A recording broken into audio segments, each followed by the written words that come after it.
And welcome to round 1 of week 4. We are playing against Forli, who is currently in first place.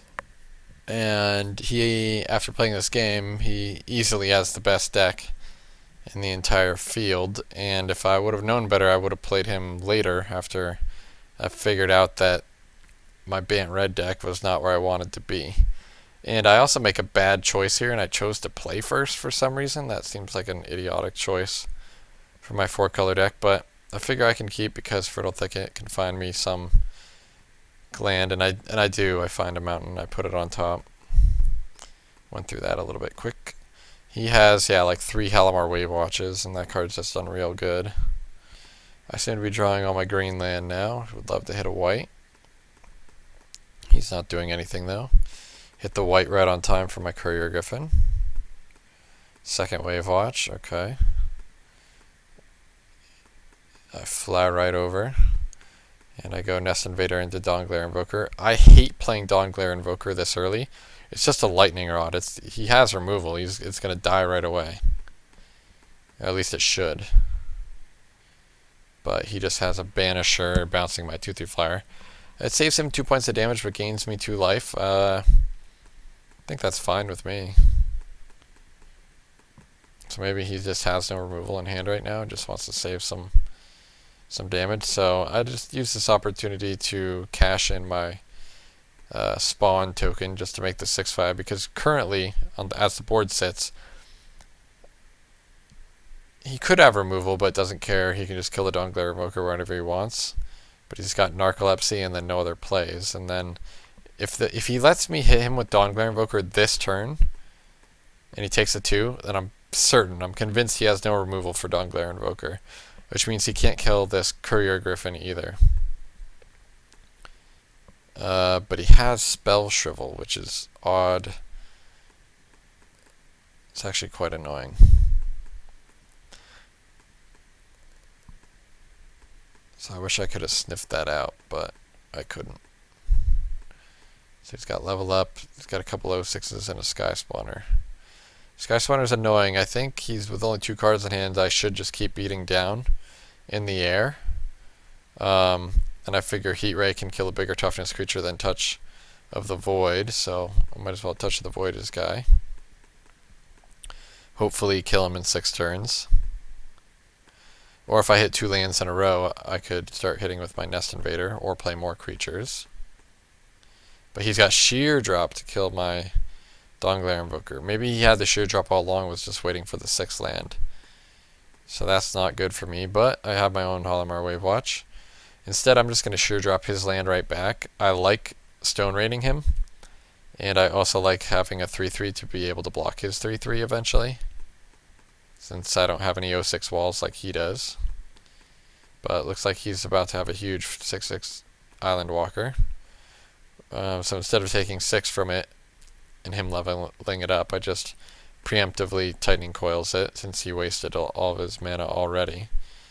And here, I spend the time to tap my 3/3 just to level up my guy to an 06, since now it can block his 3/3. If he wants to attack with his 3/3, I'll block. I call his bluff, because he has it's a free attack for him. I can't attack him back for anything substantial, so it's just a free attack, so I call the bluff on the block. Here, I play the Sandstone Bridge. It's the worst possible land I could have drawn. I would have liked to have drawn, actually, I guess the reason why I play it, it's the worst possible land because I already have 6 mana in play. I needed an untapped to be able to kill his Halimar Wave Watch. So now not only can't I play Wavewing Elemental this turn, I can't play Heat Ray and kill his Halimar Wave Watch. This is going to crush me next turn. So I make an attack this turn just to see if he sniffs anything out, but he's scared of like a Puncturing Light type effect. And so I get in 2 free damage, which is better than nothing. So, okay, with the 6 mana, because I get my land Vigilance, I can play the Wavewing. So it's all hope is not lost. But I am going to take 6 here. And he even has a 4-drop, which is perfect for his mana efficiency. So now I have to spend my whole turn heat raying this thing. And I can't attack into his 2/4. Shoulder is super annoying. But his creatures can't attack either. So another heat ray is interesting. I just take the opportunity to level my guy up, so now I'm going to level up next turn, and then I have him on a 2-turn clock. He plays end of turn Stagger Shock targeting me. Alarm bells should be going off. That's not good. Alright.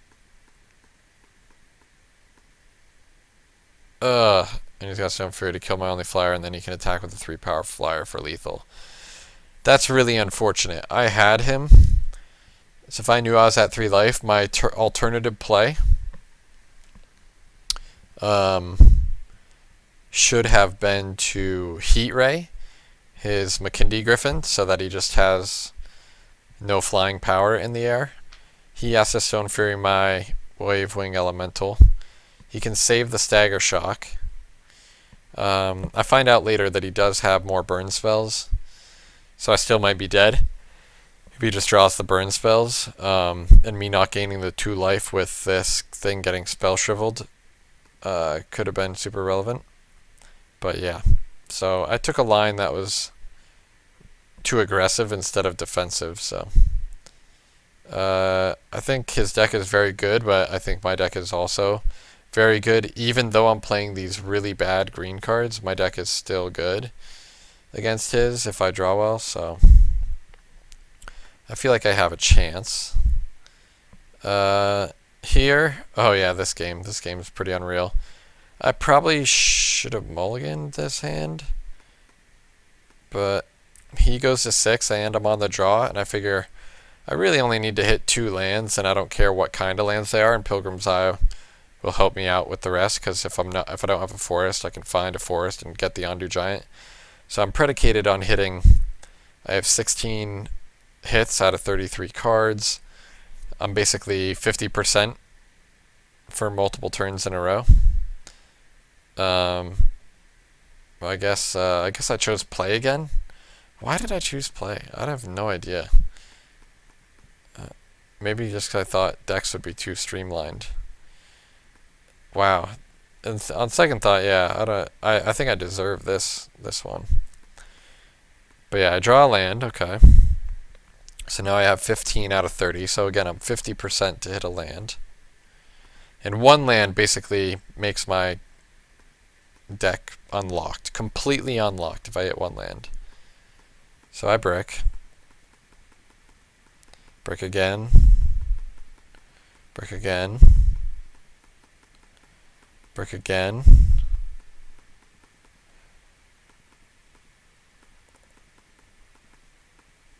Oh, he finally plays some creatures. Brick again. Except I get to play with my Tightening Coils. Alright, that's...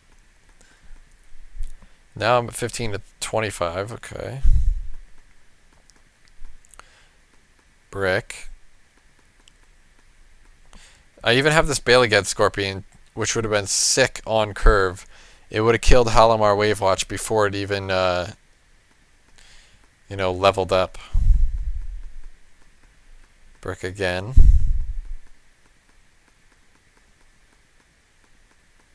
How am I not dead? Brick again.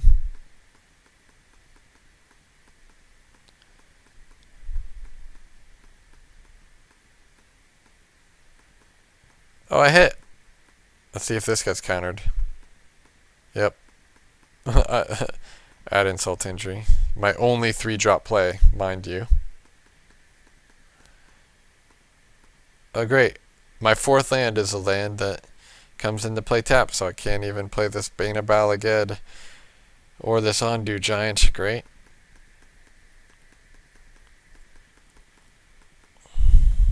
So he's just got to have like all removal spells in hand now. So I just take out his Frostwind Invoker. Looks like he doesn't have a creature in sight, so I can just Look at this. The board is stable. We both have 5 cards in hand. I have 5 mana but no green. But I don't have any good green cards left in my deck anyway. And the problem is that I have all lands left in my deck and he has all spells left in his deck. So I'm pretty sure I'm like 2% to win.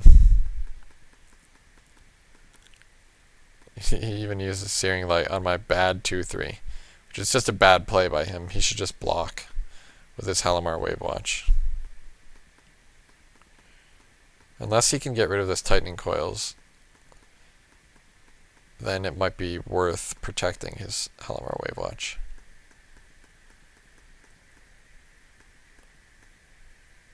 Narcolepsy, alright. The first negate target. Another Halimar Wave Watch, okay. Okay, looks like I'm going to be taking 6 next turn. Put me to 1. But look at this, I have a Wave Wing. I can hit him for 8, and then 8 again. And then if I draw, oh, too bad, Touch of the Void had to be discarded. Huh, I wonder if I just like hit a land and I had 8 more cards in my hand instead of discarding 8 cards, if I'd be winning this game. Uh-oh, Stagger Shock me? That's game. And then hit me with your unblockable thing. Oh yeah, Burst Lightning. Yep, not much to say about that game. I obviously should have mulliganed. I obviously should have chosen draw first. And I obviously shouldn't be playing green. I should be playing my Jeskai Black Mardu blue deck. The green version was just bad. I also don't know, because I didn't play it, but the Teamer Tokens deck could be viable too. And yeah, I could potentially play that again in week 5, but a little unfortunate that Forli, current first place player here, gets the best of me in a game, in a non-game where if I just didn't get supremely unlucky with bad decisions, that I probably would have at least won this game. The first game was just a judgment error, but again, I don't know he has red burn spells either, so those cards are good for a reason. They kill creatures or they kill your face. So let's see if we can turn it around from here. Oh, nowhere to go but up.